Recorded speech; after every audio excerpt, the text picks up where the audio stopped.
Hey everybody, welcome to this week's edition of the Fresh Takes podcast here on FingerLakes1.com, North Park Building here in Santa Falls, New York.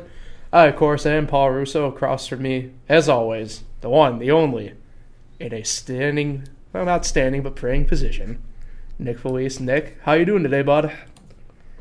Terrible. Of course. Yeah, not too great, you know? Why? Because Roll Tide lost. Why are you upset about? You want to what? Let's save that. We'll get to that here in a little bit. No, I'm actually doing pretty good. I just wanted to say it because Pat is on the show today. Way to spoil it. I'm sorry. Monthly guest co-host, our own version of Greg Cody. Pat Russo's here on the show today. Spoiler alert, I am on. I'm shocked, not Fans stocked, are getting used but to you stunned. Now. It's wonderful. I love it. He'll probably be a regular guy here. You know, you guys love it. They love it. It's great. Yeah, it's a good old time here in the studio whenever Pat comes in. Usually. It's always great. So with that in mind, we'll hop over to see what our topics are for the day. Obviously, we'll hit up the major things that occurred over the weekend, all football related. Obviously, NFL playoffs, wildcard weekend. We're not starting with college football. No, I figured because of the discussion we're going to have, I figured we'll put the college football stuff over there. We'll start with the NFL, move ourselves over into college football, and then we'll get into something we haven't done exactly here, Nick. We'll get into some, I'll go with some deeper conversation about obviously the current state of the NCAA football aspect, but also something that, we kind of discuss on our own, us as a friend group kind of discusses, tanking in the NBA, kind of like what it means, what we think of it. If you're a fan of a team that's tanking, we'll get into all of that. That's all I care about in the NBA this year. Tank, Knicks, tank. But before we get into... I'm actually a Cavs fan now. Interesting. Sorry. But before we get into that, we're going to switch up a little bit. We're going to do what I call our announcements portion. Not fully up to first, but we're going to do this first. Just want to remind everyone. I told you to do this at the beginning. I know, we did. You did tell me a few weeks ago. I don't think anyone this, watches at the end. They watch at the beginning. But, so...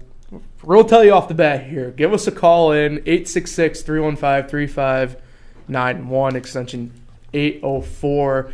It's a really great system. We want to hear from you guys. Call in, leave a message. Easy. It really is easy. Pat does it every day. Pat, I don't think does it fully every day, but maybe 2-3 times a day. I'm just waiting on them to answer my questions. But unfortunately, we haven't had any messages in our inbox here in a while. We had a couple from I think Gary or whatever his name was, which was just me.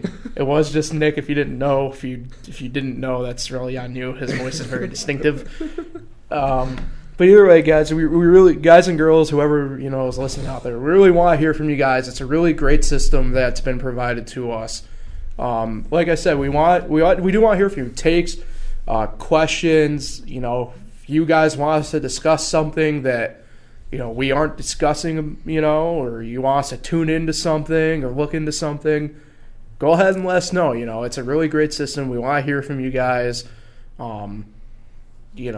Like I said, 866-315-3591, extension 804 for us. So, yeah, please call in. We don't want to let this thing go to waste. Hit us up, I'm pretty sure I said it before. If you guys want to call in and you have a disagreeing take with what they say, no, yeah, I mean, that's the I thing. promise you they're not going to care. We get into arguments, I would say, just about daily with the takes that we have in our friend group. Yes. I promise they're not going to care if you disagree. So if you do have a disagreeing take, don't be, all angry and upset about it. Just give it a call and say, hey.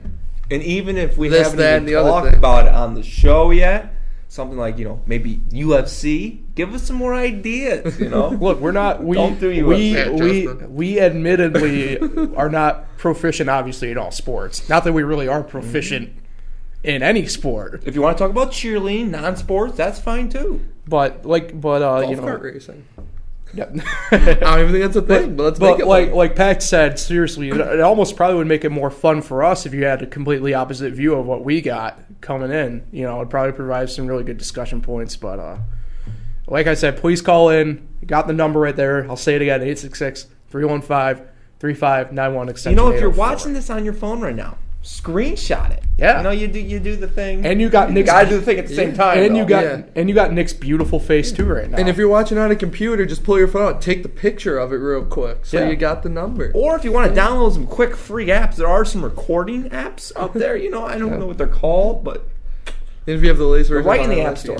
yeah. And if for whatever reason we're able to do that, you can go on figurex1.com, the website, or the app. We got the info on there for it as well. So please, guys and girls, call in. Give us your takes, questions, stuff we should be paying attention to. Boom. So with that in mind, we'll go into wild card what if weekend. the phone just starts raining like crazy right now? I hope it does. Yeah, that'd be actually kind of cool. I'll check in. Maybe we get something. I'll check in here in a little bit on the website and see what we got. But with that in mind, we'll head into the first topic, wild card weekend. Certainly a little bit of an entertaining weekend in the NFL, I'd say. It was all right. I thought It was pretty fun. it was pretty fun. Unfortunately, we had a basketball tournament down at the rec, so I wasn't able to keep too much in depth on Sunday as much as I was on Saturday of the games. But The Colts pony up. You come up with that? I did come up with that. Yeah, I thought it was clever. And if you've been wondering as fans, Paul is the one that is writing all this on your screen. Mm-hmm. So any of the great puns he's put up throughout the years, months, Look, I don't think any of the puns are great. I'm sure there's been the mistakes I'm is sure, him as well. I was gonna say, I'm sure there's been countless spelling errors. The description of the guest host underneath is also him. Yes, When he says but another guesses, yeah. Mhm. Like you said, yeah. but But that Colts pony up, that's awful. I That's a feel good one. like obviously the main story is probably the double doink. Oh. That really wasn't a true double doink because it's now officially a blocked kick. So I don't know. Where do you guys kind of want to start with this? I know the obviously double doink. Well, I know Double Pat. doink. I know Pat's got a Lamar Jackson take, even though Yeah. Yeah. it would have been fun. I'll Yeah. I'll start with this before we fully dive into this. It would have been the most Philip Rivers thing ever / Chargers thing ever if they fully came back and they had to go like length of the field with like 40 seconds left. It would have been. So am Just Doug I? Magnus and another extra point. Yeah. Yeah. So am I going Lamar Jackson? If now? you want to start there, we can I start want to there. go Lamar Jackson just for the fact being I told you guys and everyone else I know that at some point the Ravens would have to turn to Flacco to move the ball down the field through the air. And when that time presented itself, they folded. And not only did people know Flacco was on his way out the door, but this game proved he is never going to suit up for the Ravens again. No. This game proved that they are moving on from Flacco. They said, we will throw the season away just to sustain the fact that Lamar Jackson is our guy. Harbaugh gave up on the Ravens. I don't care what anyone says. Anyone that may have told him to put Flacco in and then gave up on that choice gave up on the Ravens.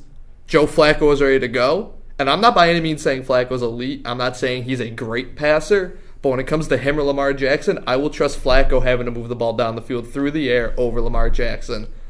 I said it coming out of college last year. Lamar Jackson's a great running back. He's a great athlete. He is not a quarterback, though. He can't throw the ball. He did have a couple good passes on that last drive where they made it 23-17. I will admit that. But other than that, his passing was anything short of just lackluster.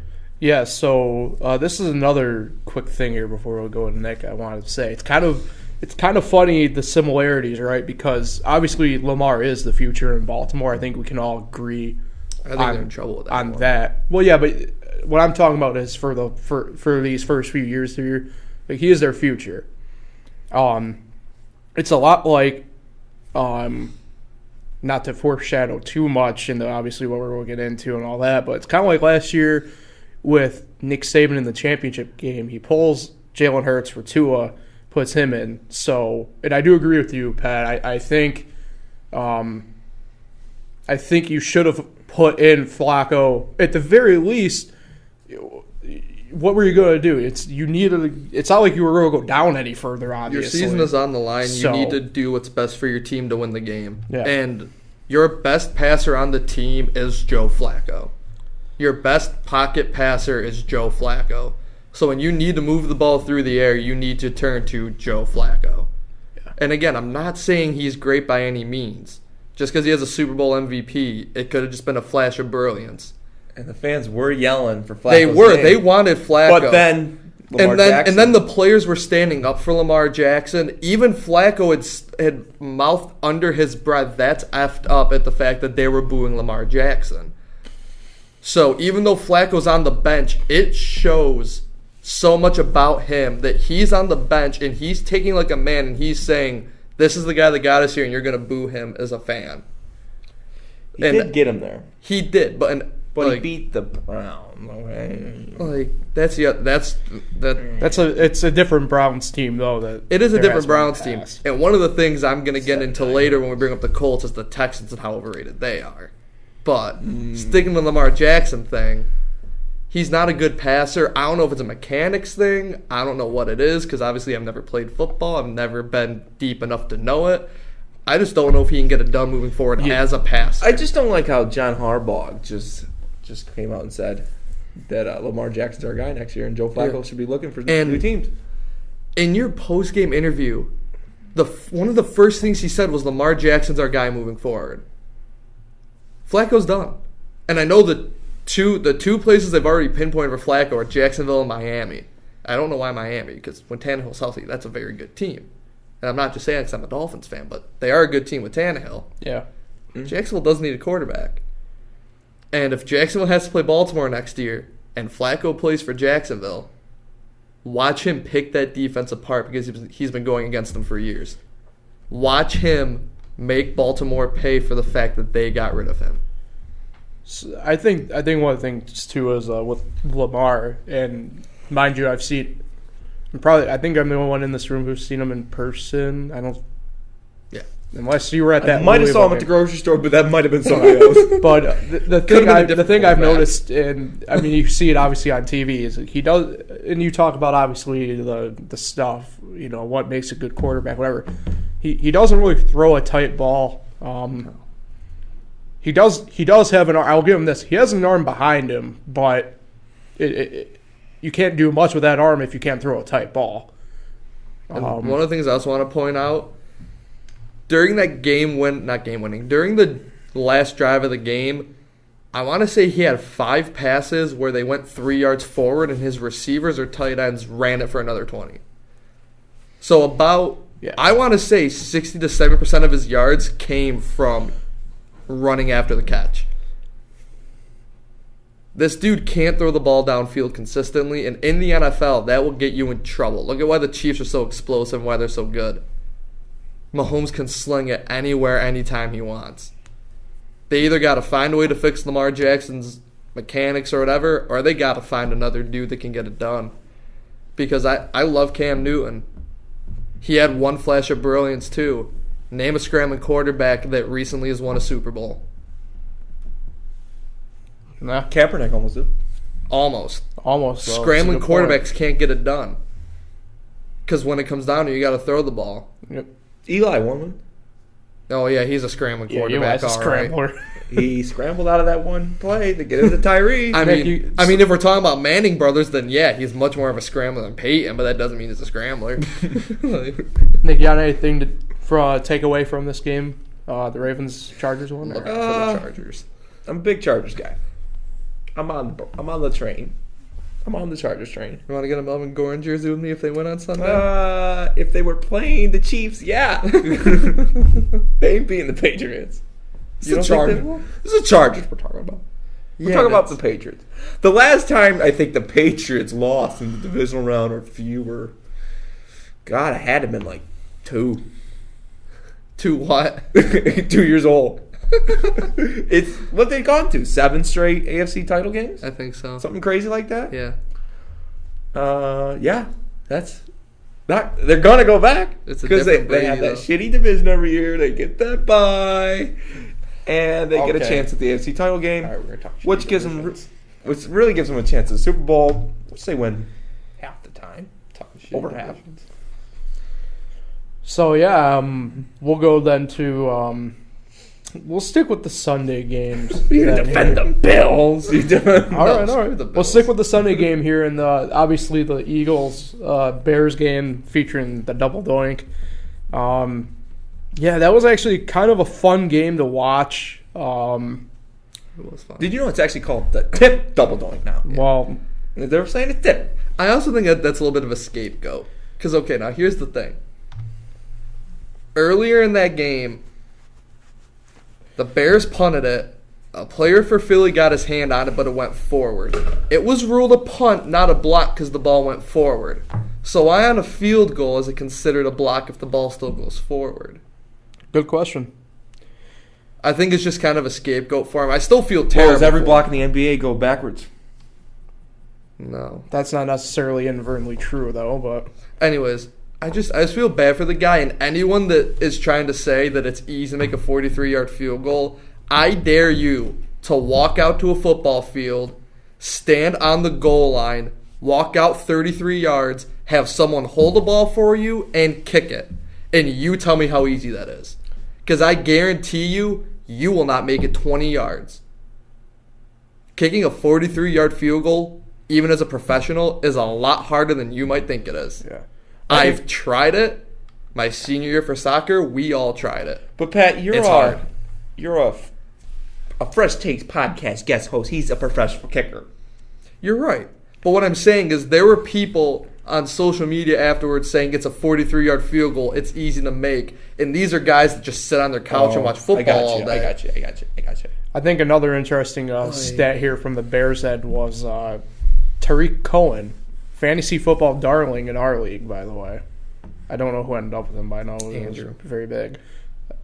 He only had 4 total touches collectively, whether it was via run or pass. That's bad. That is, And I think I saw them all. Mm-hmm. On the flip side, you need to give credit though to the Eagles. They orchestrated a tremendous drive. It was I think it was like a 3-minute, like 30-second-ish drive at the end of the game. Foles extremely well in that. I want to give a brief shout out quick to Jason Hunt, who I talked with a little bit. Key part in this Eagles offense that is underlying, he pointed out, and it's true. Darren Sproles getting back into it healthy has obviously extremely helped the running core of that team. Obviously adds an integral part both on offense, special teams if need be as well. Tariq Cohen is the equivalent of Darren Sproles. So certainly, just that little speedster you just get the ball to, and he's just going to make moves and get downfield for you. So certainly a player on the Eagles outside of the other guys that you want to bring in particular. And also the Eagles defense played extremely well. They've come on big now here in the past few weeks, which is what you need obviously in the playoff run. But they're coming on in the right time. Bennett and Cox causing a lot of problems up front. So you can praise the Eagles all you want. Why are you not giving a shout out to the guy that caught the touchdown, Golden Tate, Notre Dame alum? Thank you. There's my shout out. And the whole thing with Cody Parquet, I love to feel bad for him. Parkey. Parkey, same difference. Parkey. It is Parkey. At this point, I don't think he cares. Cody, I love to feel bad for Cody. Yeah. But that's not even the worst thing that's happened in NFL wildcard history. It's not even the worst thing that's happened in Chicago. Speaking of alumni, quick, Cody Parkey, where'd he go to college? Miners. The U. Did he? Yes. All I know is I said Miners because they don't. All I know is Chargers kicker Michael Badgley for the Chargers, outstanding this weekend. Yep. 5 field goals. You guys done? And also the thing. Sorry, you got me. The thing is too with Parkey is the Bears are not in that game without Parkey, in the first place. Mm-hmm. So anyway, I love to feel bad for Cody, but it's not the worst thing that's happened in NFL wildcard history. It's not the worst thing that's happened in Chicago. The worst thing that happened in NFL wildcard history has got to be Blair Walsh a couple years ago. Oh yeah, he's got a 23-yard chippy and he didn't even come close. I thought it was 8-yarder. Am I wrong? I thought he tried kicking the end zone. When was the Romo botch hold? Was that a wild card round game? Yeah, that was a wild card game. And it was also against Seattle. Yeah. Okay, worst wild card thing that happened to a kicker. Yeah. Well, to be fair, there was a kicker involved in that, though. But the kicker didn't kick it. But Chicago fans hate the time. Chicago fans hating Cody Parkey is nowhere near the match of them hating Bartman at the Cubs game in 03? I don't know. I mean, have you seen, maybe it's because of social media, but have you seen some of the stuff that's been like going on? Yeah, people like threatening his family. People made a GoFundMe to buy out his contract. I saw a video. Eagles fans were sending back. I saw a video on Barstool of a guy literally just taking out a door in like frustration. Like, this is another thing. I don't understand how you can get that mad at your favorite team losing. I mean, unless you literally bet your entire I was about to say, I think life on your team winning and they lose, then you can get that mad. I was about to say the guy that chases the late night whack game is the one that's upset. Yeah, but like your team lost, you can be mad for a couple minutes and then get over it. You had nothing to do with it. You had no hand in however the game turned out. Now, where's this rank? This Cody Parkey missed field goal. Where's this rank on the top NFL postseason mistakes? What's number one in your mind? Number one? I mean, around here, number one might be wide right by Scott Norwood. I was going to say Tom Brady dropping that pass last year in the Super Bowl. Because if he catches that, they pick up the first down. I think they move and they probably win. I mean, I guess Super it Bowl. Also depends the stage too, depending upon what round in the playoff it is. 3 to come to my mind. Obviously, Blair Walsh. Blair Walsh. I'm going to say 3 new ones. Oh, okay. 3 new ones. I've said Blair Walsh one. That one's still, I think, is the worst. Yeah. Tom Brady. Russell Wilson's interception in the Super Bowl at the last drive of the game. Yeah. Against the Not given to Marshawn Lynch. Yes, that's bad. Yeah. Just last year. Well, that's also though on play call. That's not all on Russell Wilson too. Yeah. Mistake. Yeah. Just last year, that Saints guy. Oh yeah, no, 100%. Hitting Stephon Diggs. And then a little bias. Kyle Williams, if anyone remembers this NFC Championship game against the Giants, where it was the punt and hit his knee, and the Giants got the ball and then scored. It was a big game changer in that. Now you guys are on your phone. But as a Giants fan, sorry, I remember that play. I saw a good meme. I also, if you guys are just on your phone right now, I'm just going to keep going. Like you when we talk. What about the NFC Championship game in 2012 when Brett Favre threw that interception? Oh, the pick six? Mm-hmm. That was in 2012. 2008. When he was on the Vikings, that one you're talking about? 2008. The first Patriots Super Bowl. The Giants won. The first one. Can I make a... And Lawrence Tynes hit the field goal. What about the Peyton Manning pick six? Giant fans, you guys remember these. Lawrence Tynes game winner against the Packers, and of course Kyle Williams on the punt and his knee. Can I make an interesting play here for a worst blunder? Hear me out. This has nothing to do with the players per se. But what about referees in the Cowboys-Packers game with the Dez caught it or didn't catch it fiasco? I'm not even going to talk about that. Because the Cowboys should not even been in that He's right. flipping game. They picked up of the stoop. I'm also a big Lions fan. If they don't pick up... Easy with the audio. If they don't pick up that flag against that Cowboys, of an obvious the Lions pass win that game. It was an obvious pass interference. It was obvious as can be. The Cowboys shouldn't even be in that game. I don't want to hear any more about Dez Bryant catching the goddamn ball. They shouldn't even been in that game. I said catch or didn't catch. I didn't say it was or wasn't. He's got a point. Don't care. He's got a point. It is a blunder. I'll give you that for the show. Got a point. For the show.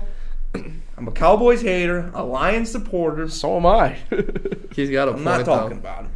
But yeah, it's a blunder. It's Dez. I mean, did he catch the ball? I don't know. What about another blunder here featuring the Seahawks? Pete Carroll throwing it. Yeah, he brought that up. Oh, my bad. The Russell Wilson interception. Listen to me. Hold on, you want to talk about coaching blunders? The guy that picked that ball off Malcolm Butler not playing last year's Super Bowl? Yeah. Because Belichick decides to sit him last minute, like during the national anthem. He goes, "Hey man, hate to break it to you, but you're sitting." Why, coach? Because I said so. Bill Belichick and just walks away. Yep, another one I got and come to my head. Yeah, that was bad, but yeah. The NFC Championship game, the Packers dropping the onside kick against the Seahawks. Allowed the Seahawks get back in that game. They went to the Super Bowl. Almost won it. That was the year they lost to the Patriots, I believe. Mm-hmm. Yeah. So Seahawks get lucky, man. Yeah. There's a couple times though. You got any?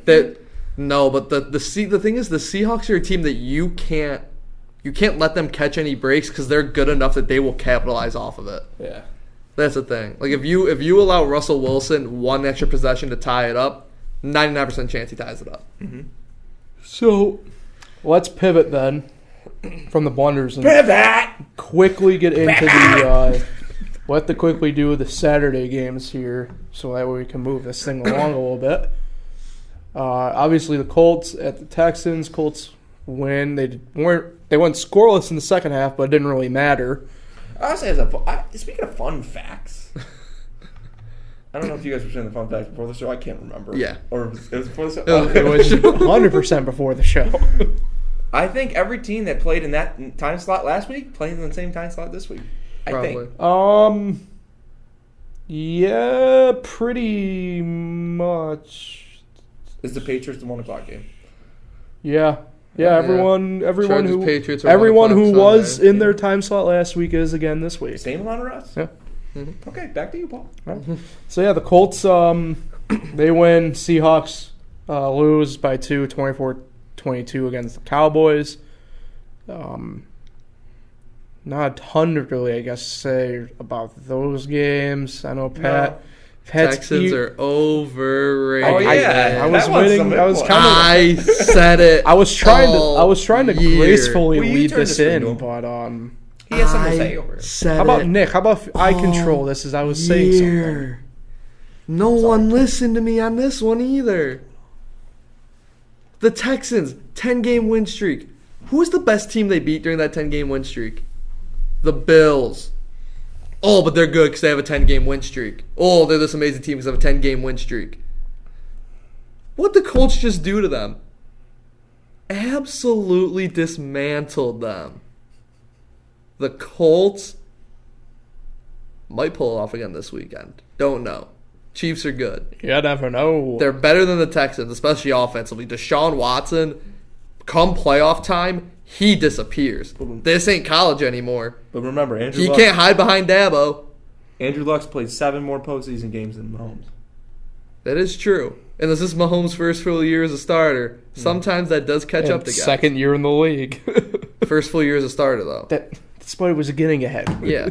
But the thing is, everyone talked about the Texans.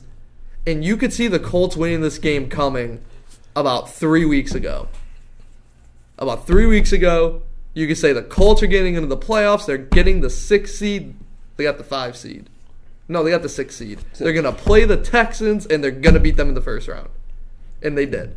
Because Andrew Luck's a better quarterback, because that offensive line is better than the Texans' offensive line, because that defense is better than the Texans' defense.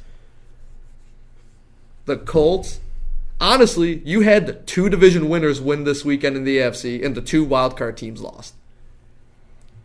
In my opinion, Houston and Baltimore are the wildcard teams. They were not division champs this year. Indy was better. The Chargers were better. They showed it. Chargers are a 12-win wildcard team. And 12-win wildcard teams are now 4-5. Okay. And before I make my pick, I didn't make any picks. We haven't made any picks yet. In fact, we need to actually hurry this along so we can get through the picks. Yeah. That's the CEO getting into my ear right there. Well, no, we're spending a lot of time on this, and we need to get to the other stuff. Okay. Don't rush me. But here's my thing. I was a Cody Parkey. I was a Cody Parkey field goal away from getting all my picks. We're in his head. Getting all my picks wrong last week. So I'm gonna make this quick because I should just flip a coin now. Who's winning this? I think the Colts are gonna win this game. Think Colts are gonna beat the Chiefs? All right. Well, if we're gonna jump right into the picks, then Pat, what do you got? Well, we got it. I really want to pick the Colts. They are definitely more well-rounded than the Chiefs. I think Mahomes' magic lives on for one more week, though. I think they're going to squeak one out at home. They're going to break the 25-year losing streak at home in the playoffs. This is the rematch. I think they're finally going to get of the Chiefs one. blowing that 28-point lead against the It Colts. is. I want to pick the Colts so bad, but I just think the Chiefs are going to squeak it out. I just have that feeling. I want to, and I'm going to pick the Colts. The Chiefs have become pretty one-dimensional since losing Kareem Hunt, obviously. So Yeah, I'm going to go with the Colts. They're pretty hot right now. That, like I said last week, their defense is really underrated. People don't give that defense a lot of credit. They have two of the NFL's leading tacklers on their team, and they do have the number people one. Don't realize it. They do have the number one. Fun and fact: isn't Leonard only a rookie too? Yeah, fun fact: he's a rookie, and he wasn't selected to the Pro Bowl initially. I believe he's in now via an injury or something like that. Yeah, that's nuts to me. So, there's that.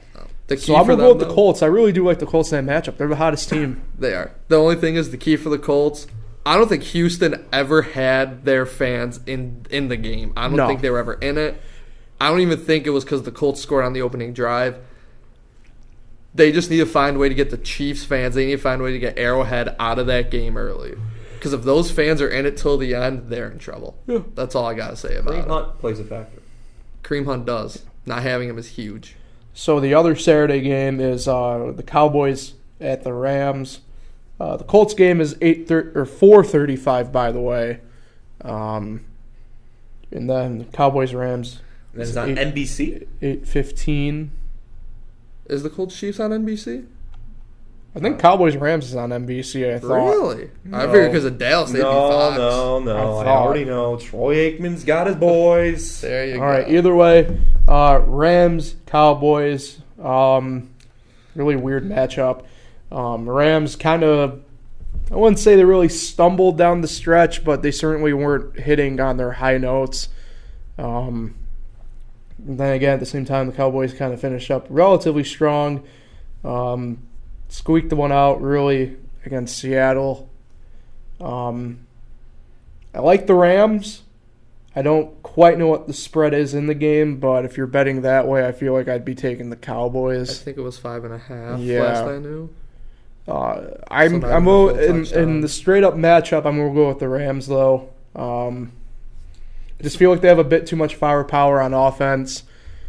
Should they have all cylinders going? Defensively, I think they'll end up as good on paper as they should be. They'll probably keep the Cowboys in this game, so I'm going to go with the Rams straight up. Spread-wise, I'd probably be taking the Cowboys, though. It's the big boys league now. I don't want to spoil both my NFC picks, but the NFC East, it's a wake-up call. Rams, playing with the big boys now. Rams. Yeah.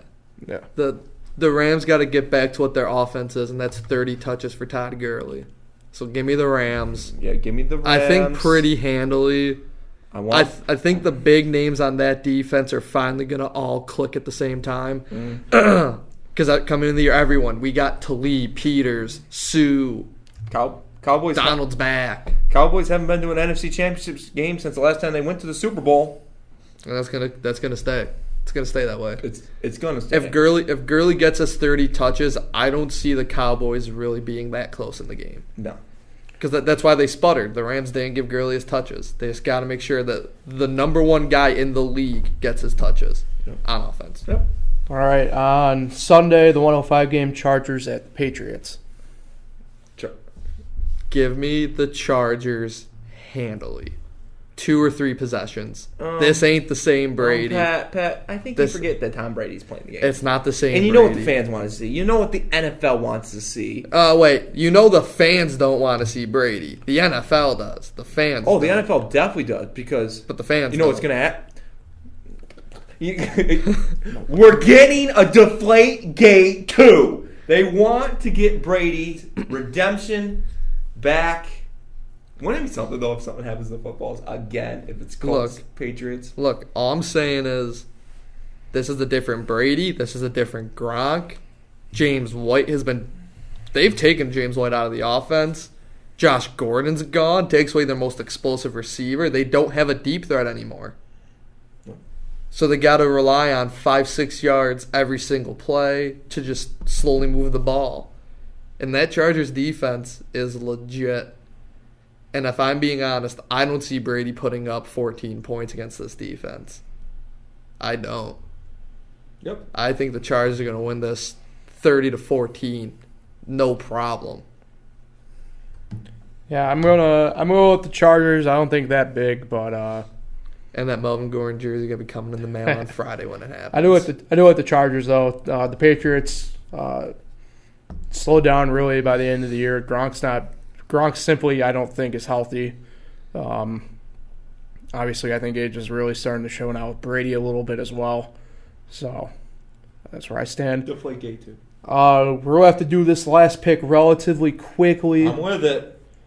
Eagles at Saints. 440. Saints. I'm going to go Saints as well. So we're Saints on and Saints another on this blowout. one. Hate you, Eagle fans. Which means we'll probably Fair be extremely wrong, and the Eagles will probably find a way to win this. Thomas. Kamara and Thomas. I'll give you those updates. So we'll go to the other postseason football that finished up, rather. Here we go. Clemson, they destroyed Alabama. There's no really way around it. Clemson, maybe outside the first quarter, they pretty much commanded that game. Trevor Lawrence, man, he's the real deal, I think. But then again, we thought the same with Tua last year, and thought the same with Johnny Manziel. Mind you, I think, especially towards the end of this year, Tua had various injuries. I think with his leg, mostly with his ankle, had his left leg completely wrapped yesterday, and compression as well as some extra padding. So obviously there's some issues there. But yeah, Trevor Lawrence 20 for 32, 347 for 3 touchdowns yesterday. Did really well. Travis Etienne with 86 yards on 14 attempts, 2 touchdowns. And then Justin Ross, freshman, tremendous catches there in the fourth quarter. Really sealed the game for Clemson. If you hadn't heard, this is Nick Saban's worst loss since 2006, when he lost by 21 points to the Buffalo Bills when he was head coach of the Miami Dolphins, 21-0 to a team quarterbacked by J.P. Lossman. So I know you guys have some interesting takes on this overall. So mind you, with what's ahead for the next topic once we get through this, let's keep this portion as best we can to specifically to last night. All right? All right. Okay. I just want to say these Russo boys, they're good guys. But one was really high on Clemson, and that is Paul. And one is really high on Alabama, but more negative towards Clemson, and that is Pat.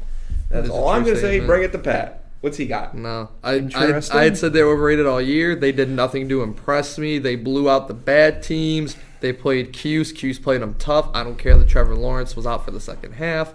They proved me wrong. They did more than handle their business last night. I will make it known that all year I did say Clemson was overrated. I thought Bama would beat them. I was wrong. They're a very good team, very well put together team. Oh, we just lost.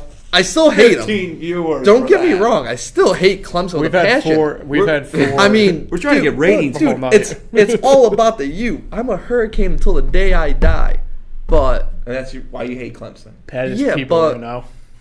Clemson, they did what they had to do. Congrats, good for you guys. Manny Diaz is here. We'll see you. We'll see you next year in the ACC title game. Keep it here, Pat. I'm Paul. Keep it here. All right. We'll see you next year in the ACC title game. This guy's too nice. Okay. Pat, let's get you going. What do you think of all these Syracuse Orange fans on Twitter now saying they could beat Alabama because they were in a closer game? I said that at the game. No, here's the thing. I said that at the NC State game. The only thing I'm going to say is last night, Clemson game planned better than Bama game planned. I will say that. Clemson also has the players where they can game plan for a team like Bama. I think Syracuse beat Alabama. Does not. You're wrong. I'm not going to get into this argument because you're wrong. Maybe if we just did a passing game, but no. If you strictly threw the ball the entire time, Pat, one of two things would happen. Saban would blitz you the entire time to the point where Dundee would get knocked out of the game with an injury from being on the ground so much, or he would drop back into a soft zone and pick off every pass Dundee. But Pat, the last 2 years, there's only been 2 teams to beat Clemson, and that's Alabama and Syracuse. And the only team that even came close to beating Alabama this year is Syracuse. What do you think? You mean came close to beating Clemson? Clemson, sorry. You know what I meant? I think Syracuse used their exact same game plan from last year to come into this year, and it still worked. And they also took advantage of it. It worked for outside of a 4th and 6. I don't know. I think Syracuse is number 2 right now, behind Clemson. Thank you, Nick. Okay, Notre Dame. I disagree, but thank you. Take it easy, Notre Dame. You still lost by 50 to Clemson. Actually, we only gave up 30 to Clemson. How many Alabama give up? How many did Alabama score, though? How many Notre Dame score? You want to play that game? But, yeah, so there's that, obviously. Got to give them their credit. I called them overrated all year, and they proved me wrong. Yep. I'll say this about the Alabama defense, and it kind of proved my suspicions about the secondary yesterday. They're very big play oriented. He didn't like that comment. He didn't like that. What? Pat didn't like that comment. He's rolling his eyes over here. Pat. I mean, they're a big play oriented secondary. I mean, I don't know. I don't know any other way really to put it. But they're not Clemson secondary. Clemson secondary must be get the job done. I mean, I'm not saying anything about Clemson secondary. They're front 7 usually, front 4 especially. Did very well yesterday, especially minus 3 crucial guy. Well, 1 crucial guy really on the defensive line. You know who replaced Dexter Lawrence? Another 4-star recruit. Yeah. But, well, my camera just went out. So, Nick and Pat, I'm going to throw it to you here and kind of figure out what this happened. If you can't figure it out, just pull a chair up and we'll get you over here. I'll figure out a camera solution here in a second. Yeah, no. Well, you can actually just take that camera. But what was worse yesterday, Pat? Was it Alabama's defense or Lil Wayne's performance? Lil Wayne's performance, not even a discussion. That was I love Lil Wayne. He's one of my favorite artists of all time. He's easily one of the greatest rappers of all time. Yeah. He's just got to give up rapping, though. His time is up. It's over. What was better? Alabama's defense or Lil Wayne's outfit? Alabama's defense. That outfit was there. He looked like he grabbed just like I don't even know what to call it. Looked like he picked up a rug from a homeless person on the street, threw it around his shoulders, and got up on stage. All right. We'll get back to the show since Paul's figuring out the camera situation right now. What is the state of college football right now? The state of college football? Is it good? Like, is it better than the NBA? All right. So here's the thing. This is what I'm going to compare it to. The NBA is pretty bad. Aspects of it are good and aspects of it are bad. It's a good thing that they finally moved to a playoff. It's a bad thing that it's only 4. And it's bad that they said they're not going to be considering an 8-team playoff until the year 2025. Wow. That's what I think the biggest problem with college football is right now. And I understand everyone's getting mad about it's Alabama Clemson again. It's the 4th time we've seen this in the past 4 years. But the thing is, when it comes to them playing in the championship game, you are getting the 2 best teams. Mm-hmm. And at the end of the day, it's not like the NBA where you're getting the Warriors, and then when LeBron was in the East, it's Warriors versus LeBron. Where you know you're not getting the 2 best teams. Yeah. I think I was looking at the postseason rankings today. Syracuse is like 15th. And like Army's 19th. Like, no offense to these teams, but they're like top 20 teams. Yeah. You're getting to the point where there's only like a handful of teams that can win the championship. Yeah. And that's not good. And, well, the handful of teams will always be the SEC champ, the ACC champ, probably the Big Ten champ, and then either the Big 12 champ or the next best runner-up. Well, guys, I was back in action there for a second, but now I'm not. So I'm going to figure out the camera thing here. Who wants to talk here for a quick second? Like, you can keep it on this. This is good. Yeah, keep it on. Yeah, but I'm going to end up using that camera. Oh, okay. Then Pat will talk. Okay. He'll talk about... I mean, I'm still going to look over at Nick while I'm talking. Yeah. But, like, the big thing with college football is they need to expand to 8. And the biggest argument against it people have is, well, then you need to put in a mid-major program. But you don't need to. What if the best mid-major is 9-3 or 9-4? You don't have to put in a mid-major. Because if you move to an 8-team playoff, you're going to guarantee the SEC, ACC, Big 10, Big 12, possibly the Pac-12 champ, depending on how good they are in the year. Like, I agree with that going down the stretch. Right. But with Trevor Lawrence, it's going to be tough to beat Clemson. Now, here's the thing. Other freshman phenoms recently. Johnny Manziel. People said A&M would be hard to beat with Manziel. Do you remember how they did his sophomore year? No. I think they were like 8-4. 9-3 at best. Also, that's when he started going through all of his like drug and alcohol problems, his run-in with the law that couple times. He let the Johnny football persona take him over. And I love Johnny. I really do. He's one of my favorite players ever. But there have been freshman phenoms to just fall off the face of the earth. Who's not to say that Trevor Lawrence might become one of those guys who just falls? And by all means, it doesn't look like he will. I'm not saying he's going to. But there's nothing saying he's going to sustain it. It's not like he's, this was his junior year. He's proven it the past 2 years, then this year, senior year, Yeah. But getting back to the whole college football playoff format, the way they do it now, they need more than 13 people locked in a room for 12 hours to decide it. They need more than that. Because you're going to get a lot of subjectivity and a lot of objectivity. Because you're going to have people saying, oh, well, Michigan won at Ohio State. That's a better win than, Syracuse going into Miami. Well, who's to say which is a bigger win? And it could be at the beginning of the season, like, say, Miami could have been ranked at the beginning of the season. And I don't think Syracuse Miami don't play each other. They're not in the same half of the ACC. But you can say Michigan against Ohio State's a big win every year because they're rivals. Michigan could be 1-11. That win against Ohio State's a very good win. So it's just 4 teams isn't enough. No matter how you want to slice it, no matter how you want to look at it. And I'm not even going to bring in the discussion of UCF. I don't think they've deserved it these past 2 years. But opening it up to 8 allows a little bit more of, they were an undefeated mid-major. They were a 1-loss mid-major. Put them in as the 8 seeds, as the 7 seeds, see what they can do. Yeah. Because that'll be the true test of, okay, they got blown out by Bama. Now we know we got to be a little more careful with mid-majors. Or, okay, they hung around, we can let them in. They need to, even if they don't move to a 8-team field fully in the next few years, they need to have a year of an 8-team experimental tournament. I don't care how they want to do it.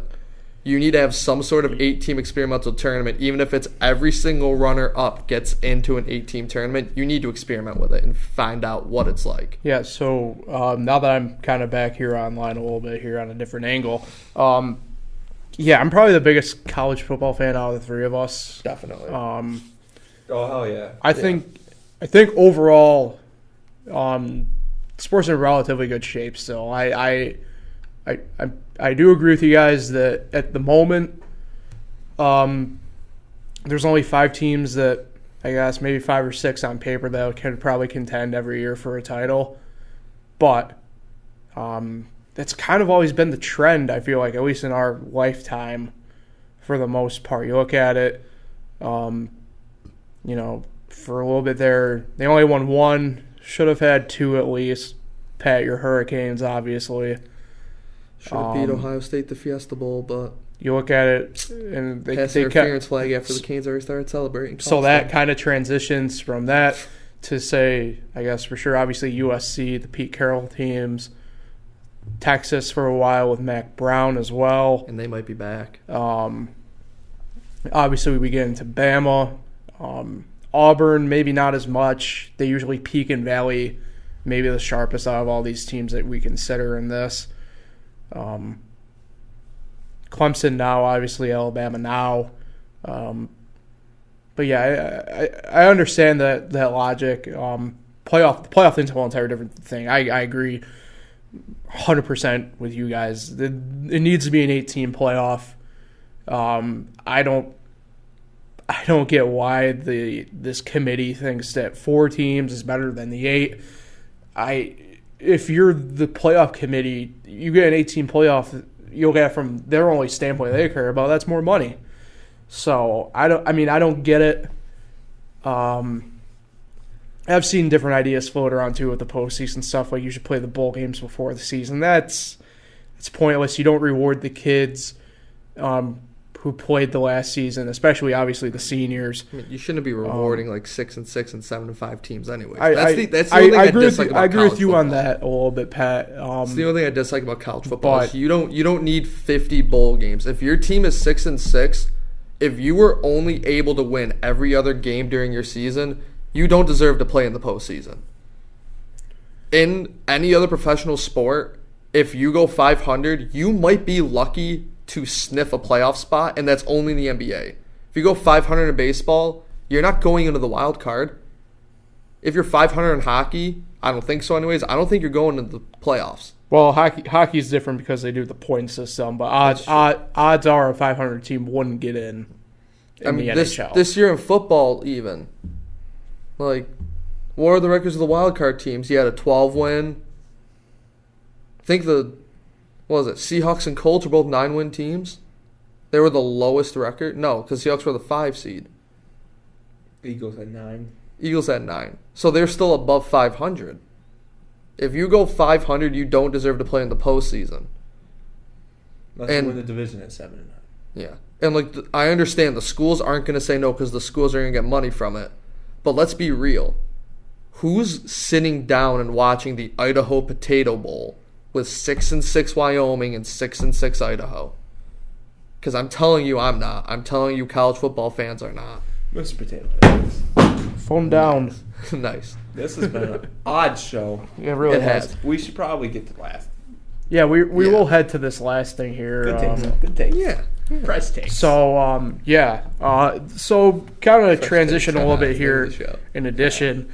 The NBA, obviously, past few years, and it's obviously been talked about on a national level, but, taking the NBA this year is especially prevalent, in my opinion. So taking, a lot of people say it's ruining the league a little bit. I kind of agree, kind of disagree. But so what tanking does for a team, will start there. So obviously, as weird as it sounds, it sets up for your future. You're trying to get the best available. You're trying to set yourself up to get the best available prospect. Obviously, the lottery. Also throw in that you're purposely losing. Well, obviously. That needs to be said, though. Purposely losing. It needs to be said. Obviously, though, you're setting yourself up in the lottery to get the best available prospects. Sometimes it turns out the way, sometimes it doesn't. What it means for the league, what it's doing to the league. I can understand from a fan perspective how terrible it is. I get it. Trust me. If you're a Phoenix Suns fan, especially the past couple years, I get it 100%. You'll get the Sixers. You can make a case to a relative success story at the moment. But they've hit and they've missed on prospects with that. So it's an interesting place, an interesting discussion, an interesting topic to have. Anyone. Well, I was going to say, I love the idea of tanking. If you're a team and you need to rebuild, I'm going to use your Knicks for an example. They have Kristaps, they have Moutier, they got Knox. They got a bunch of young players. They're just missing a stud forward. You're tanking for Zion, you're tanking for RJ Barrett, tanking for Nasir Little. You're just tanking to get that stud guy that puts you over the top. And we also have money this year. Yeah. And now my thing is, how is that any different if you're going to tank for a lower pick? How's it any different than all these other teams going out and stockpiling draft picks by doing trades, dumping off bad contracts on other teams, making other teams purposely worse to better their own team? Did you guys know about the new rule they have this year? For the lottery? Yeah. Also, the lottery's stupid. The three worst teams have the same odds of winning. It's stupid. It's just the worst team can only fall to 4, the second team can only fall to 5, the third team can only fall to 6. I still hate the idea of a lottery. But they all have the same chance. I still hate the idea of a lottery because by chance, you could miss the playoffs on the last day of the regular season and end up with the number 1 pick. Yeah, theoretically. You don't deserve it. No, you don't deserve it. I hate the idea of the lottery. It doesn't stop tanking at all. It doesn't. But the way it should be is you were the worst team, you get the number 1 pick. You were the second worst team, you get the number 2 pick. You were the third worst, you get the 3rd pick, and so on and so forth. And that's in every sport besides NBA and NHL. Yeah, the lottery is stupid. and then they have to close it off, and they don't let anyone see, so they can rig it if they want to. And they rigged it the first year. Stay woke. And there's no cameras or anything, and no one can know what's going on, and it's just this huge secret thing. Why not just sit down and be like, okay, well, the Hawks had the worst record this year, they're number 1. The Knicks had the second worst, they're number 2. Cavs were third worst, they get number 3. Why can't you just sit down and do that? Why do you have to make it this big parody and big, like, entertainment thing? And why do the Cavs keep getting it? Because they want LeBron to come back. Yeah, they tried to keep drawing LeBron back, and then the Cavs organization, the only useful pick they made with their top lottery picks was Kyrie Irving, and then he didn't want to play with LeBron anymore, so he left. He asked to be traded because he didn't want to play with LeBron because he wanted to make his own like story and make his own name for himself. I agree. Everyone that sits there, well, why would you want to play with LeBron? Because he wants to be his own man. Because LeBron is full of himself. I don't want to be able to say it, but yeah. He is. Yeah. No one likes playing with him. I mean, there are people that like playing with him because you got a chance to win a championship. That's not anymore, but... No, not anymore. Western Conference Finals. At best. It's the best you'll do. Maybe. Depending on their seed. I mean, all teams tank. Even baseball, they're tanking. They're setting up their prospects, not playing any of their players. Yeah.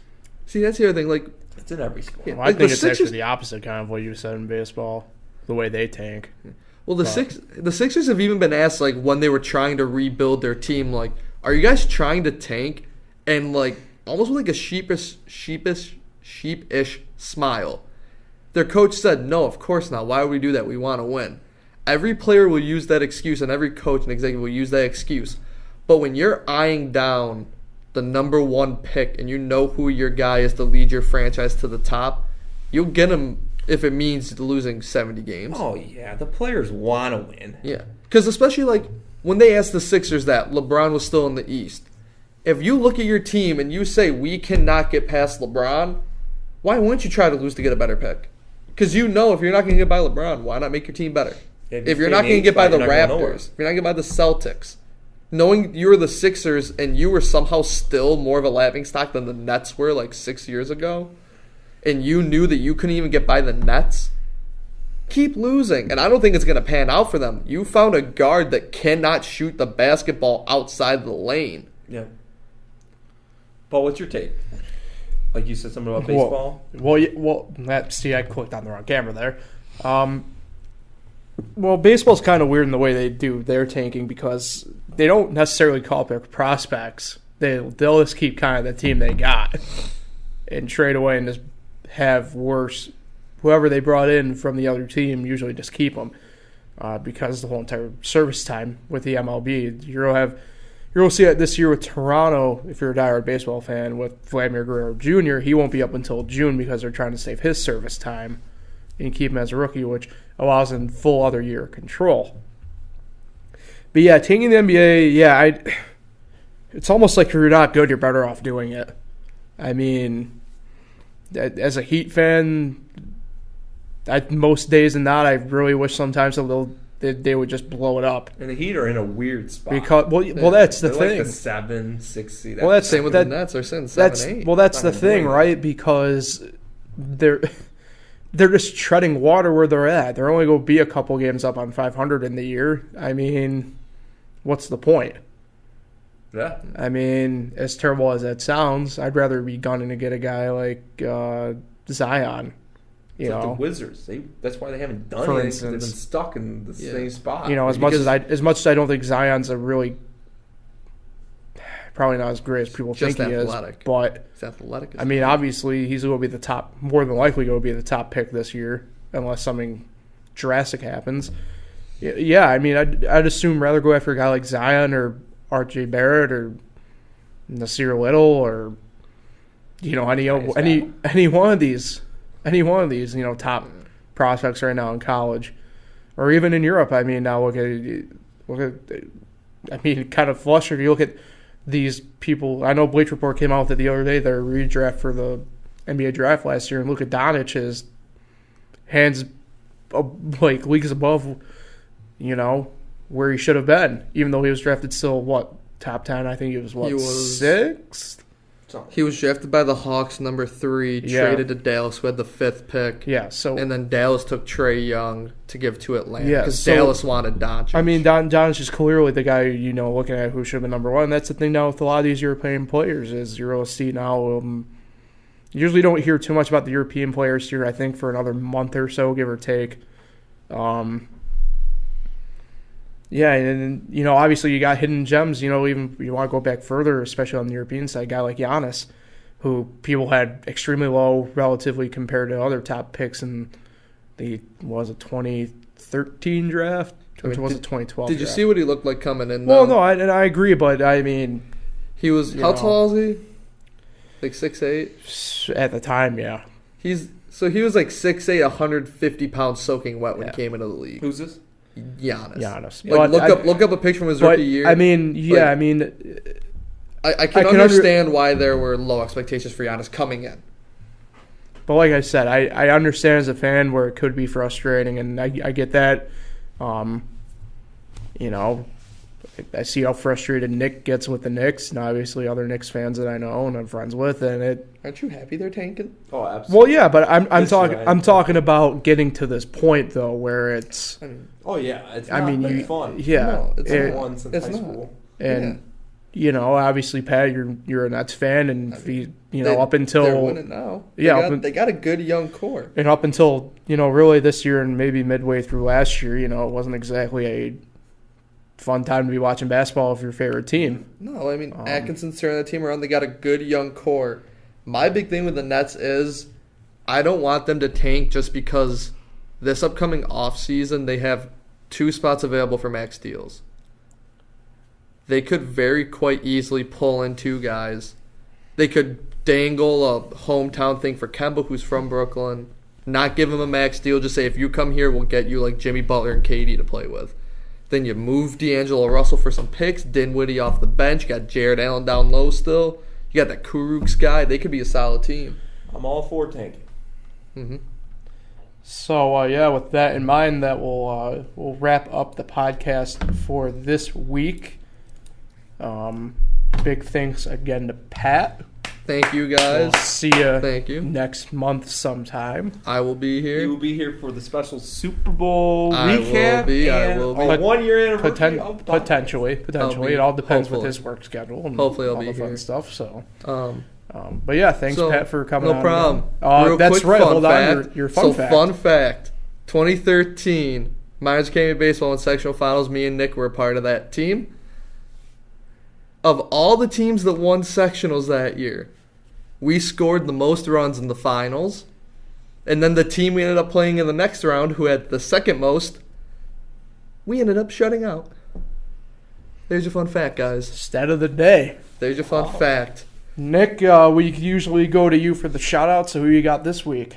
I don't want to mispronounce this guy's name. Oh, boy. Who's the guy that works with you? Jeremy Hunt? Is that his name? Or Jason Hunt? Who was the one you were talking about earlier? The one you saw last week would have been Jeremy. Jeremy Hunt. I want to shout out Jeremy Hunt. Saw him at the bar. I think he was hammered. Jesus, man. Come on. But he's a big fan of the show. Weird.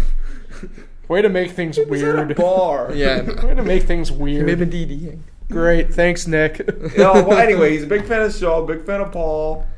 Good guy. Great really guy. Good guy. Shout out Jeremy Hunt.